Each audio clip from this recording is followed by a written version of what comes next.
So, ayun na nga ang chika. For this video, samahan niyo naman ako mag-review sa isa sa mga paborito nating mga Pinoy na Japanese food, ang ramen. So, ito ay located sa may 11th Avenue along Grace Park at ang name ng Japanese restaurant ay Torasan.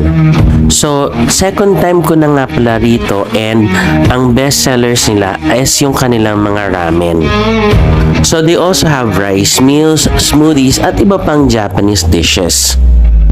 So, I ordered yung tonkatsu ramen na regular, but if you want na maraming sahog, you can add 60 pesos for the overload. May konting waiting time na around 10 to 15 minutes, pero nakakasiguro ka naman na bagong luto at mainit yung sabaw pag sinerve sa'yo. So, for as low as 135 pesos, may ramen ka na. At para sa 170 pesos na tonkatsu ramen na in-order ko, I can say this is one of the best so